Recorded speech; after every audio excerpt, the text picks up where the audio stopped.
All right, guys, welcome back to the channel. This video is titled Milton Friedman Crushes Man's 3 Questions Like Dixie Cups. I always love to go back and see these videos from, back in the day when these guys were in their prime, Milton Friedman, Thomas Sowell, and the like. But we're about to get into this. Don't forget to like, comment, share, and subscribe while we're watching. Now, let's roll it. Yes, sir. Dr. Friedman, is there an economic system now or historically that has allowed free enterprise alone to determine which direction the economy goes? And secondly, I have a 3-part question. Okay, fine. Secondly, in economics, He was ready to answer that question right there. you have resources. And how to best use these resources is a value judgment, but it seems to me you can have either free enterprise decide or government decide or some combination. And don't you think combination would be the best alternative?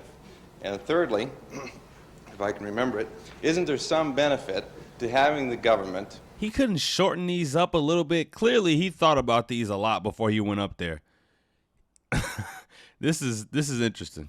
If I can remember it, isn't there some benefit to having the government steal our money, which is what they do effectively. They'll hold a gun to our head and say, pay us 40% of your income or go to jail. They take this money and they give it mostly to government employees. Well, the government employees spend it. The marginal propensity to consume is pretty high. So the people who were robbed have to do something creative to get the money back. And isn't this creative activity the real wealth? Well, I take it that they would have to be still more creative if 98% were being spent by the government. No, the third part of your thing is just pure fallacy from beginning to end. Because if those people who are now government employees were employed in creative activity and productive activity, they would also be spending their money. And we'd have a greater total around. All you're doing, let's suppose for a moment, take the extreme case, that 40% is being used just to have people sit around. The fact that they spend their money doesn't alter the situation. The only product there is what the 60% produce. And that 60% is divided among the 100%.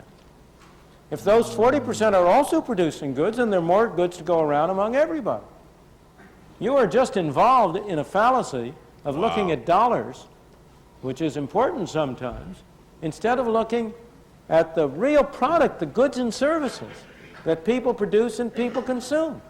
So basically, he's saying that this 40% of people that this dude basically just came on the mic and took a minute to cope for, they don't produce like the 60% produce for them because their dollars aren't taxed. The 60% normal people who work normal jobs, our money goes out to the entire, you know what I'm saying? Our money has to fuel everything because we are the ones that are getting taxed. And the fact that he was able to answer this question, and we're not even done yet, but the fact that he was able to quickly answer this question, that this guy took a minute explaining in a whole 3-part question, just shows his just awareness, his quickness, you know what I'm saying, of the mind. Spending isn't good. What's good is producing. What we want to have is more goods and services.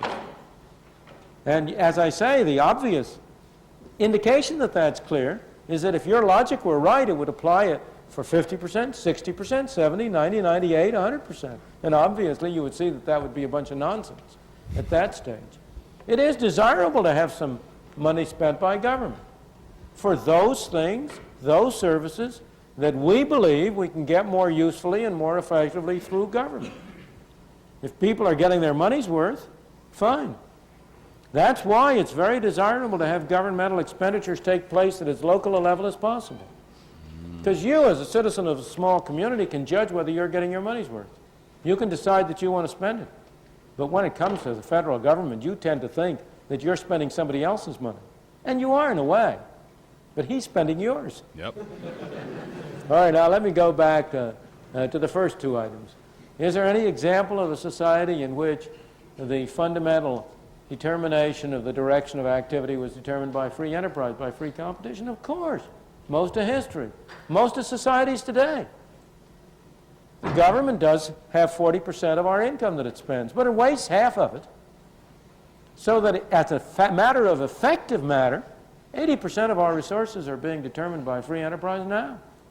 And if I go back to the whole period of the 19th century, to the whole period of the great growth of the U.S., to Britain in the 19th century, the period when Britain emerged as a leader of the nation, at the height of Britain's power as a leading nation in the world, at the time of Queen Victoria's Jubilee, in 1899, I think it was, or something, celebrating the 50th anniversary, the golden jubilee of her reign, when Britain ruled the waves and had an empire on which the sun never set.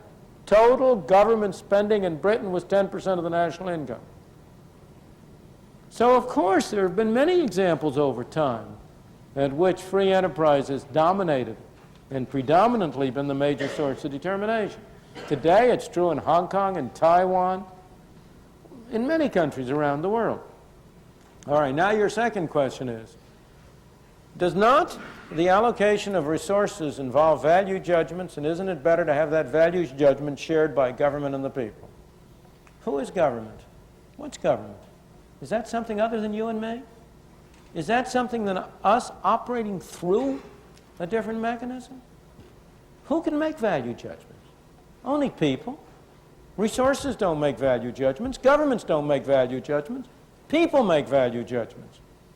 And the question is, what is the most effective way in which we as people can jointly, cooperatively, express our values? No, we express some of them individually in the family at home, separately, people, you and I alone. We express some of them by doing things for ourselves. We express some of them through voluntary groups, Boy Scouts, churches, charitable organizations.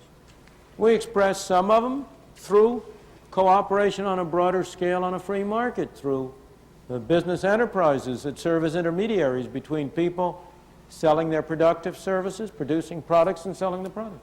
We express some of our values through doing things through government. And there's nothing wrong with doing that, provided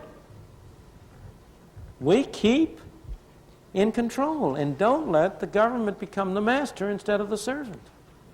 And the real problem is, in my opinion, that as we move from the local community to the state, from the state to the federal government, it becomes increasingly difficult for us to control the mechanism we have established. Wow. And that mechanism tends to control us. That was the great wisdom of the founding fathers of this country, of the people who wrote the Constitution. That Constitution was designed to limit government's powers in order to preserve the freedom of the individuals. This man was warning us from all the way from back then. He was warning us, man. Milton Friedman is someone that should be talked about in school, honestly. I shouldn't have been introduced to Milton Friedman for the first time at the age of 24. Just listen to the wisdom that he speaks with. And just like he said, that man's line of questioning, the way he explained it, the way he laid everything out works if, the government isn't tyrannical, if the government isn't controlling, and if the government really cares about its people, that would work. But he's living in a fallacy if he actually believes that. And we've let the mechanism we establish take control of us. It uses us. We don't utilize it the way we're supposed to be utilizing it. It uses us. Man, this was an awesome video. I didn't really talk too much because I was just listening. I was a student in this video. I didn't want to say too much. And what has happened in the past 50 years is that the fundamental character of the Constitution has really been changed. We have broadened enormously the conception of what is a governmental power and what is not, and have departed from that limited government until we have created a Frankenstein, an unlimited government that threatens to destroy us. Shout out to freetochoose.net. Yeah, that's who uploaded this video too. Free to Choose Network. I'm going to leave a link in the description. Let me know what you thought about that. Leave comments down below. Don't forget to like, comment, share, and subscribe on your way out the door. Until next time, you guys, I'm out of here. Peace.